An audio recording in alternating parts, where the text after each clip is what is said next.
नमस्कार। चलिए, आज पुष्पी पादपों में लैंगिक प्रजनन की एक बहुत ही दिलचस्प दुनिया में चलते हैं।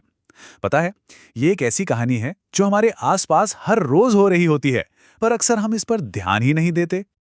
हम फूलों को देखते हैं, उनकी खूबसूरती, उनकी खुशबू की तारीफ करते हैं, है ना? पर उनका असली मकसद इससे कहीं ज्यादा गहरा है। वो सिर्फ सजावट के लिए नहीं है।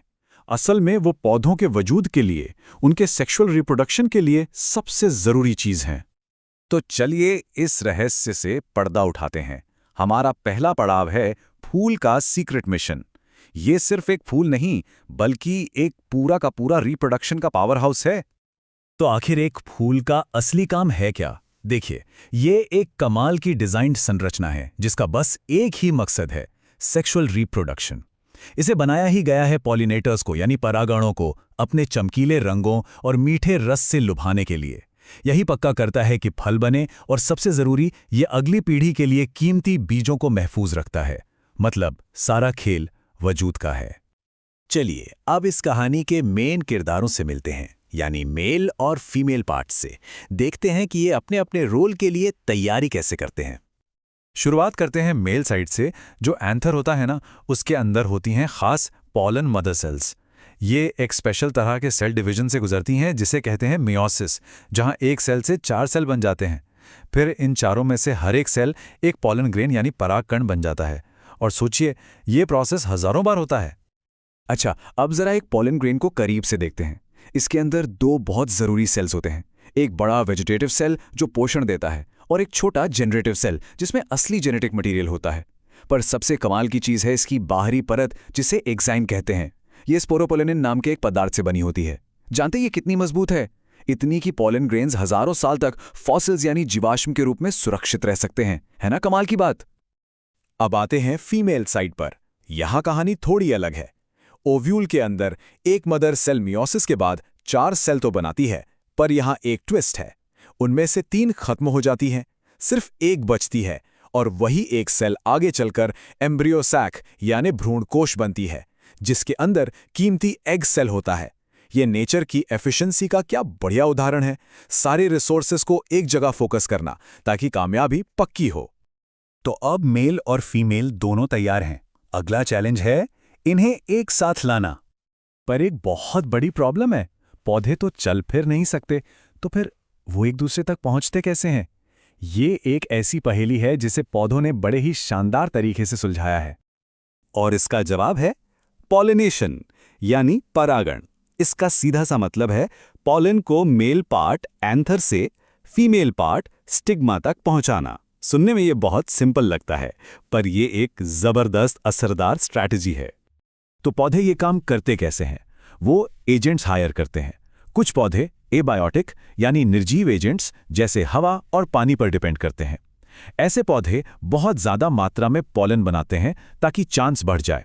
वहीं दूसरे पौधे बायोटिक एजेंट्स का इस्तेमाल करते हैं। कीड़े, पंछी, चमगादड़, इनके फूल अक्सर बड़े और खूबसूरत होते हैं और इन मददगारों को खींचने के लिए इनाम के तौर पर मीठा रस यानी नेक्टर देते हैं। ये एक तरह का सौदा है। तुम मेरा परागण करो, मैं तुम्हें खाना दूंगा। पॉलिनेशन तो हो गया, अब आता है हमारी कहानी का क्लाइमैक्स। वो पल जब पॉलन ग्रेन का सफर खत्म होता है और एक नई जिंदगी की शुरुआत होती है।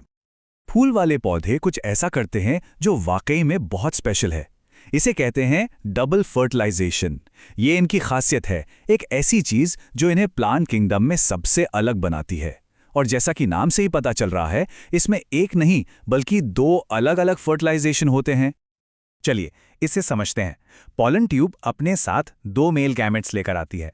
पहला वाला एग सेल के साथ फ्यूज होकर बनाता है जाइगोट, जो आगे चलकर एम्ब्रियो बनेगा।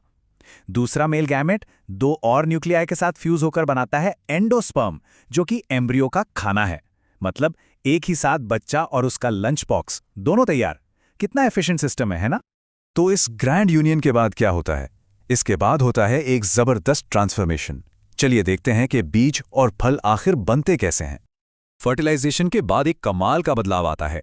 जाइगोट बन जाता है एम्ब्रियो, एंडोस्पर्म बन जाता है उसका खाना, पूरा का पूरा ओव्यूल एक बीज में बदल जाता है और पूरी ओवरी एक फल में। ये फूल की लाइफ साइकिल का आखिरी एक्ट है, जहां हर एक हिस्सा एक नया रोल निभाने लगता है। यहाँ एक मजेदार बात बताता हूँ। सारे फल एक जैसे नहीं होते। ट्रू फ्रूट्स जैसे कि आम सिर्फ ओवरी से बनते हैं, लेकिन फॉल्स फ्रूट्स जैसे सेब, इसमें ओवरी के साथ साथ फूल के दूसरे हिस्से भी शामिल होते हैं। तो अगली बार जब कोई सेब खाए तो ये याद रखने वाली बात है कि उसका जो जूसी हिस्सा है वो असल में फूल का फूला हुआ बेस है, ओवरी नहीं।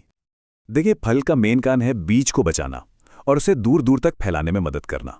और बीज, अरे बीज तो अपने आप में एक करिश्मा है। वो जिंदगी के टाइम कैप्सूल की तरह है। मतलब ये कब तक जिंदा रह सकते हैं? जरा सोचिए, आर्कटिक टुंड्रा में एक बहुत पुराना ल्यूपिन का बीज मिला। अंदाजा लगाया गया कि वो 10,000 साल पुराना था, और फिर भी जब साइंटिस्ट ने उसे सही माहौल दिया तो वो अंकुरित हो गया 10,000 साल बाद। और ये कोई इकलौता केस नहीं है। डेड सी के पास आर्कियोलॉजिस्ट को 2000 साल पुराना खजूर का बीज मिला, और गैस करिए क्या हुआ? वो भी अंकुरित हो गया।